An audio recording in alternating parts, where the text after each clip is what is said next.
Hello, good morning. Welcome to my online class. A true king learn from everyone but follow no one. एक सच्चा राजा हर किसी से कुछ ना कुछ सीखता है, लेकिन वो किसी का अनुसरण नहीं करता है। इसी बात को सार्थक करती है विक्रमादित्य के जीवन पर ये आधारित कहानी किंग ऑफ जस्टिस। ये कहानी विक्रमादित्य के विषय में है, जो कि अपनी सज्जनता, दयालुता और न्याय के लिए प्रसिद्ध थे। King Vikramaditya was known for his justice and kindness. राजा विक्रमादित्य अपने न्याय और अपनी सज्जनता के लिए दुनिया भर में जाने जाते हैं। Even God sought his help in settling issues, और ऐसा माना जाता है कि यहाँ तक कि देवता भी अपने मुकदमों या अपनी वाद विवाद को सुलझाने के लिए उनकी सहायता लेते थे। In his kingdom no one was unhappy. उनके राज्य में कोई भी दुखी नहीं था। His people loved him and were proud of him. उसकी प्रजा उनसे प्रेम करती थी और उन पर गर्व करती थी। Once the king Vikramaditya decided to build a palace on the river bank. एक बार राजा विक्रमादित्य ने नदी के किनारे एक महल बनाने के बारे में फैसला लिया। He ordered his ministers to survey the site. उन्होंने अपने मंत्रियों को आदेश दिया कि वो उस साइट का सर्वे करें, निरीक्षण करें एंड स्टार्ट द वर्क, और कार्य को आरंभ करें। The laborers were put to work. मजदूरों को काम पर लगा दिया गया। And in a few days, और कुछ ही दिनों में the palace was ready. महल तैयार हो गया था। और before bringing the king to show the palace, the minister decided to take a final look. और राजा को वो महल दिखाने से पहले मंत्री ने ये फैसला किया कि वो खुद जाकर उस महल का निरीक्षण करेगा। Splendid said the minister exclaimed, और मंत्री ने विस्मय से कहा शानदार। Then suddenly his eyes fell on something and he shouted. फिर अचानक उनकी निगाहें किसी पर पड़ी और वो चिल्लाए, What is that? वो क्या है? I did not see that before. मैंने इसे पहले तो नहीं देखा। All the laborers and soldiers turned around. सभी मजदूर और सैनिक मुड़े। There was a hut just a few steps away from the palace gate. वहां पर महल के गेट या मुख्य द्वार के कुछ ही दूरी पर एक झोपड़ी थी। What is this hut doing here? Shouted the minister and asked, and whom does it belong to?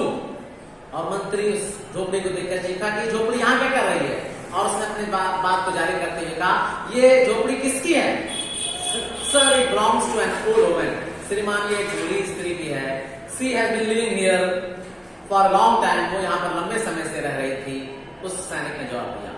The minister walked up to the hut. वो मंत्री चलकर उस झोपड़ी के पास गया and spoke to the old lady, और उस बूढ़ी औरत से कहा, I want to buy your hut. मुझे तुम्हारी झोपड़ी खरीदनी है। Ask for anything, और इसकी तुम जो मनमानी कीमत ले सकती हो। उस बूढ़ी औरत ने जवाब दिया, I am sorry sir, I cannot accept your offer. My hut is dearer to me than my life. मुझे श्रीमान खेद है, मैं आपके इस प्रस्ताव को स्वीकार नहीं कर सकती हूँ। मेरी ये झोपड़ी मुझे मेरी जिंदगी से भी प्यारी है। I have lived in it with my late husband and I want to die in it. मैं यहाँ पर अपने पति के साथ रहती थी जिनका देहांत हो गया है, और मैं भी उन्हीं के साथ ही इसी झोपड़ी में मरना चाहती हूँ। The minister tried to tell her that her hut would spoil the charm of the newly constructed palace. मंत्री ने उस बूढ़ी औरत को समझाया कि उसकी ये झोपड़ी नए बनाए गए आलीशान महल की सुंदरता को के ऊपर एक धब्बा है, और उस खूबसूरती को वो बेकार कर रही है। But the old lady was strong in her stance and she was ready to face any consequence. लेकिन वो बूढ़ी औरत अपनी बात पर अड़ी थी और वो किसी भी दुष्परिणाम को भुगतने के लिए तैयार थी। She refused to sell her hut to the king. उसने अपनी झोपड़ी को राजा को बेचने से इनकार कर दिया। The matter was then taken to the king, फिर ये मामला राजा के पास गया। The wise and generous king thought for a while, उस बुद्धिमान और उदार राजा ने एक क्षण सोचा, एंड देन सेड, और फिर कहा, let the old lady have her हट वेयर इट इज, चलो उस बूढ़ी औरत को उसी झोपड़ी में रहने जहां वो है। It will only add to the beauty of the new palace, वो झोपड़ी तो सिर्फ उस नए महल की खूबसूरती को और चार चांद लगाएगी। देन टर्निंग द मिनिस्टर, फिर मंत्री की और उसने मुड़ते हुए कहा, let us not forget what seems ugly to us may be precious to someone any. फिर राजा ने समझाया मंत्री को, हमें इस बात को भूलना ही नहीं चाहिए कि जो चीज हमारे लिए करूप हो या खराब हो या भद्दी हो सकता है वो दूसरे के लिए कीमती हो। The people realized why the king was so highly respected by all the people and by all other neighboring kingdoms.